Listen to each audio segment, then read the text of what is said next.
Good evening, and thank you for coming out to this year's State of the District, or thank you for taking the time to watch our video.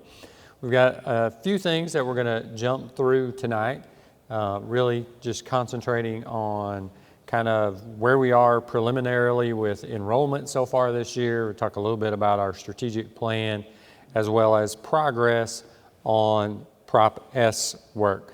So we're going to start off with enrollment. And, you know, we look at enrollment and we track it over time. So if we look going back, about to 1991 or so, you can see what's been happening with our enrollment, and it's overall a decline, right? That's what we've seen. That's what our demographer has talked to us about and predicted. If we dig into that a little bit more deeply, we can look at year after year, and these are the fall of particular years, and we can see what's happening in each grade level. And then we've got one diagonal line here that helps us track a cohort of students as they track grade level to grade level, and we can see what's happening within a cohort of kids. But we also can look at what happens year after year after year between kindergarten and first grade, or second and third grade. Just pick the two grade levels that are consecutive. And then we can see, on an annual basis, is it average growth in the transition from one grade to another, or is it average decline? And then we can use that to then project forward through a cohort survival projection model. So we've got a few old years here, and then we can project a little bit into the future. Again, we can see what may happen with a cohort of students as they move through school. One of the challenges with this model, however, is that we're just guessing with kindergarten. So we typically use average kindergarten, and since we're applying the same formula to that over time, we eventually end up with the same class size year after year after year for each grade level.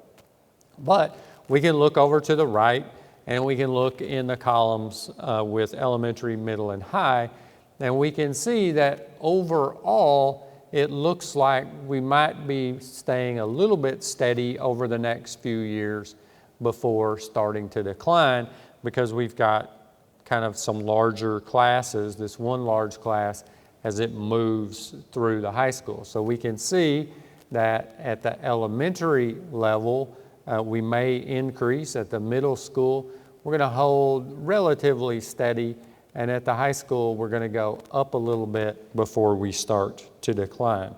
That's our prediction with this particular model. Our demographer, however, uses a lot more information to make a prediction. So in 2016, which is the top of this graph, he made a prediction over the next 10 years, and he did so at a high, medium, and a low. And then we can track where we are relative to that, what has been our actual enrollment. And then those numbers got updated in 2019, and we compare against those as well. So if we look at that graphically, what we can see are the demographer's initial projections. Where we have been is kind of that purple line that was kind of hovering kind of between the medium and low initial projections, but closer to the medium. We can see his secondary projections, which were all a little bit higher, and we can see that right now our preliminary numbers at the start of this year are kind of tracking at the high level of that new model after the dip in enrollment we saw from COVID during the 2020-21 school year. We can also look through the enrollment data in a little bit different lens and look at how VIC enrollment has changed over time.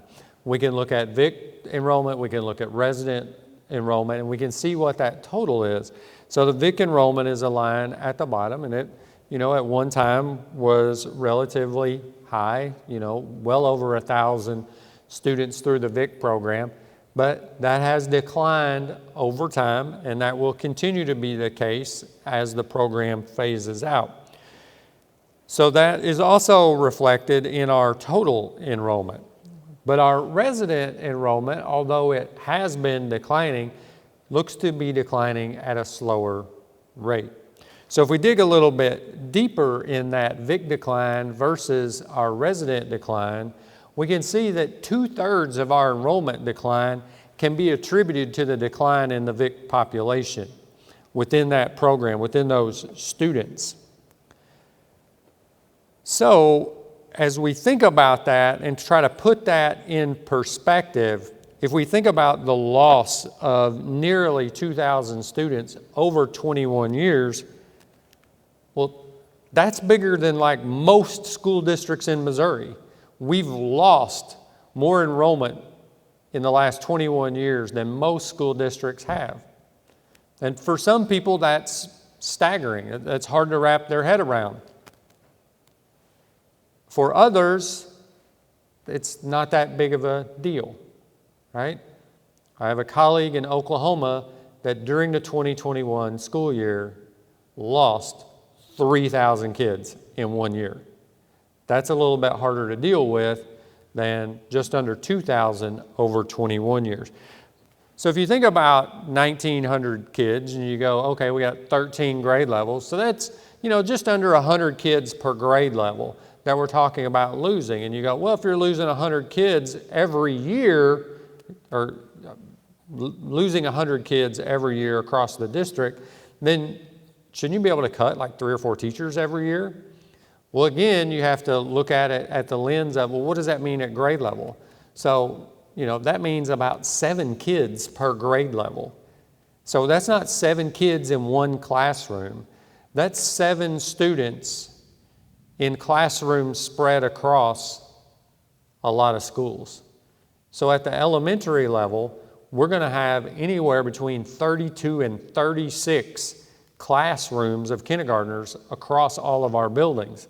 So when we think about 7 kids across 36 classrooms or 30 classrooms, that's not really moving the needle a lot, right?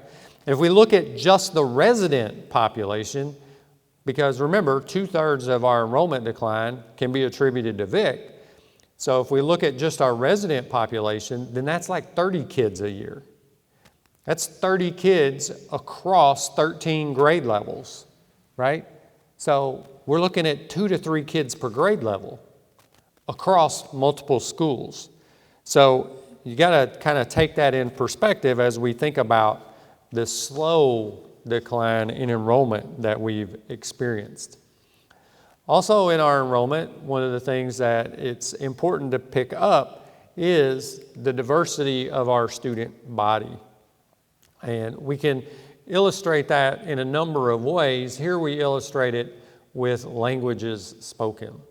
So across our nearly 10,000 students now, our kids are speaking 45 languages. 12% of our students speak a language other than English at home, and you can see our top languages here. But there's 45 total, but here are our top languages. So as we think about enrollment and we think about the future, we ask questions, and we look to our neighbors, and we know that many of our neighbors have experienced generational turnover in housing. And what might we expect in that regard? That's a question that we ask year after year after year. We ask, will the Blues winning the Stanley Cup in 2019, will that have an impact on the size of our kindergarten come 2025? The Cardinals winning a World Series did. Will we see the same thing with the Blues Stanley Cup? Might we see something similar with the impact of COVID and people being at home? We've seen that with snowstorms. So what are going to be the impacts of those outside factors on the number of incoming kindergartners that we're going to get in 2025 and in 2026?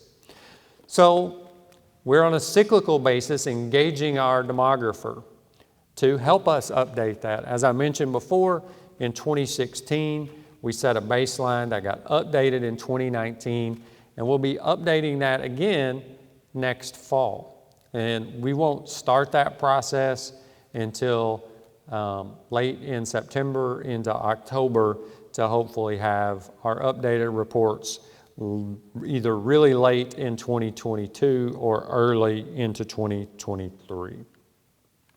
So next we're going to talk about our strategic plan a little bit. So if we think back to the strategic plan that was adopted in 2015, there were really three themes around student preparation, teacher support, and being an effective and efficient system. And throughout the fall of 2019 and into the winter of 2020, we did a lot of engagement with the community about developing this next iteration of our strategic plan. And what we've come down to are these 5 themes.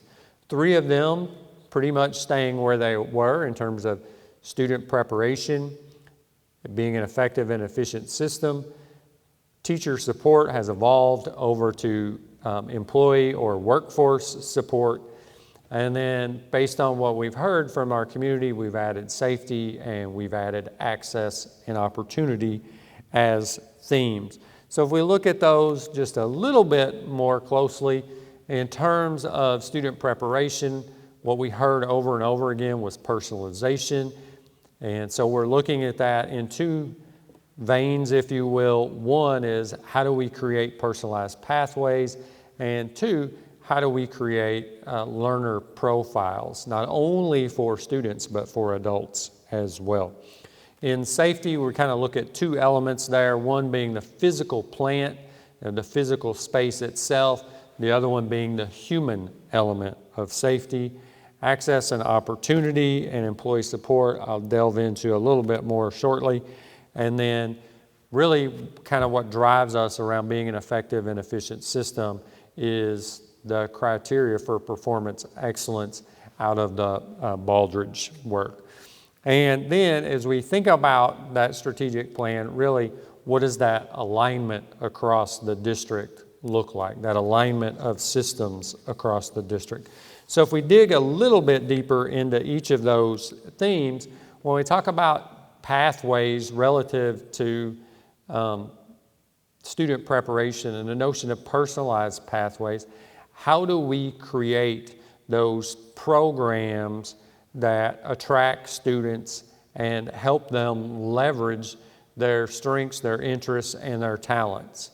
So we're creating a process through which our buildings can develop a theme through which they deliver the curriculum, or perhaps a program or a school within a school. Perhaps it's a program for 5th grade or something like that. We have some of these programs already, and we can largely say that things like South Tech, CAPS, our early college programs at the high school were the early versions of this. Our academies at the middle schools are kind of a version of this, as is Mosaic as an elementary. But what others might we be able to do as well? The other piece around student preparation is profiles, and I mentioned with the pathways, and it's true with the profiles, is how do we determine, how can we help leverage what a student's strengths and talents and interests are, and use that to help deliver the curricular content and the state standards.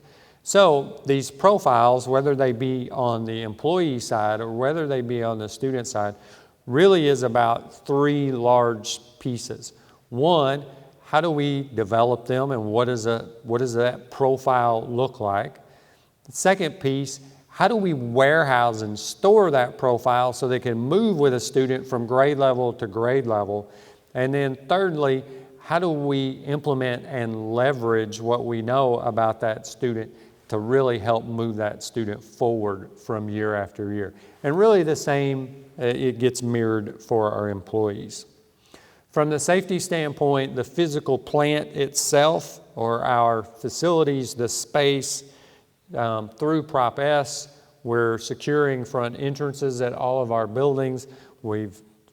By replacing our HVAC systems over time, we're improving air quality in the buildings. We're looking at traffic flow in a number of areas. That will be part of Prop S in some areas. We're also looking at perimeters and fencing, security cameras, all of those things around the physical plant. There's also safety from the human element side, and how do we instill a sense of belonging and pride in our students? How do we work on and enhance mental wellness of our students, and how do we provide those supports? I've said on a handful of occasions, and I know this can be a little bit controversial in the community, we've kind of gone down this path a couple of times to no success. But that is, when we look at a lot of the research, probably the number one thing we can do around mental health for high school students is change school start times based on the research that we see. That's something that we could do. Every time we have that conversation with the community, there's not a lot of support there. Interesting, the last survey with the students that we did, it was that they don't like starting really, really early, but they sure do like getting out early and when they do. But there are a lot of high schools, many high schools across the country and across our region have moved to later start times. So that may be something that we do have to consider as we move forward. As we move to the theme of access and opportunity, one of the things that we ask ourselves is, as we develop these programs across the district, how do we make sure that many more of our students have access to those and have the opportunity to engage in those? And some of our students are limited due to the transportation supports they may have. So that's one problem that we kind of look at in this. We look at student fees, how does that impact access, and just a lot of training for our folks. As well as we've offered our graduates and our high school students the opportunity to earn a seal of biliteracy that would be affixed to their diploma. How can we grow those types of things into the earlier grades? Our fourth theme of employee support kind of goes back a little bit to what I talked about earlier in terms of profiles and how we leverage the talents, interests, and skills of our workforce, but also how do we train up our workforce? How do we support their ability to move forward in their careers? And what is competitive compensation for employees, and how do we compare and how do we compete with those pieces across the region? I've said in at least one video that we've sent so far this year, and we've had advertisements everywhere, we are struggling to find support staff employees. That continues to be the case, and we are understaffed in those areas of transportation, food service, and our facilities department. The last theme is being an effective and efficient system. So part of that is the budget side and kind of what that looks like. Kind of the old saying in school finances, we can control our expenses, but we can't control our revenues. And, since we are so largely dependent on local property taxes, that's something we pay particular attention to. Also, how do we align, and I mentioned this earlier, the notion of alignment, but how do we align these district plans with the building plans and make sure all of these systems are working together? How do we cyclically invest in our infrastructure and our buildings to make sure that they're well taken care of and can stand the test of time and keep being updated? And so we manage all of this stuff and look at that alignment, if you will, in a large spreadsheet that's got way too small font to see here, but it helps us look across multiple dimensions in any given year to ensure that we can align things that we want to work on, we can align projects, and that we're not, for example, trying to do summer school in a building where we're replacing a roof or a parking lot. And this kind of helps us see those things and kind of move forward. And speaking of working on a roof or a parking lot, we're going to move to talk about Prop S. Now, that was passed by voters in April of 2021, and we started doing some work relatively soon. That work mostly being some HVAC work at Forder, which is largely done. As of this afternoon, we only had 3 things remaining on the punch list, so that's very close to being completely done and finished and behind us. And then we've got ongoing work at Oakville High School on the baseball, softball field. That work is slated to be completed by Halloween, although if the weather holds, and I say that as a storm rolls through, we should be able to come in earlier than that deadline. Looking at other projects, we're working on bid package 1. Involves Bernard Middle, Blades Elementary, Oakville Elementary, and Oakville High School, the front entrance and restrooms. We're really deep into that planning. Blades is getting a little more complicated than what we initially thought, so that may get pulled out as a separate bid package, but we are on track to probably bid these in January and start work in early 2022 with bid package 1. Bid package 2 is just going to is running just a little bit behind that. Beer Bomb, we anticipate that we'll be bidding in March and then starting work in April. If we move forward, what we had is bid package 3, which was a transportation. The plan was to bid that in December. But that's gotten a little bit more complicated. We're kind of pulling the Mehlville High School baseball, softball fields probably into that. And with the disruption that it'll cause at Mehlville High School, we're looking to push that out just a little bit longer so that we can plan around that disruption. As I mentioned, the ball fields, Oakville is on track to be complete, and Mehlville is now bidding with that transportation work. If we look at bid package 4, that's Point and Rogers. These seem to be moving on track pretty well. This will be actually probably the next thing we bid this work. The work at these 2 buildings is a little bit simpler, and so we'll be able to get moving on those here soon. The OES parking lot, Oakville Elementary, we're on track to bid that and get the work done over the summer. This is one of those projects that we really have to get it done in the summer. We need to tear up some existing driveway before we put in the new parking. So we've got that limited time frame of the summer to get that done. Looking then at some of the remaining bid packages, we've got some where we're going to start getting into that planning work, that early planning work. Some this fall as we get into November, others further in the spring, and as I mentioned, Mehlville High School, the transportation garage, that'll be pushed out a little while longer.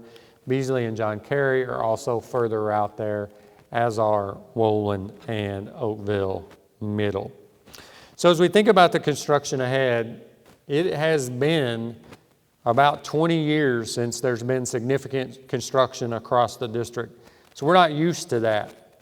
So, if you watch any of those home improvement shows or home renovation shows on cable TV, where are the people when their homes are being renovated? Not there. Well, we're going to be in school while all of this is going on. So we're going to have disruptions to parking and traffic flow. We're going to have disruptions to the entry of buildings because we can't do all of this work in the 50 to 60 working days that we may have during a summer. So we've got to begin to prepare for that disruption.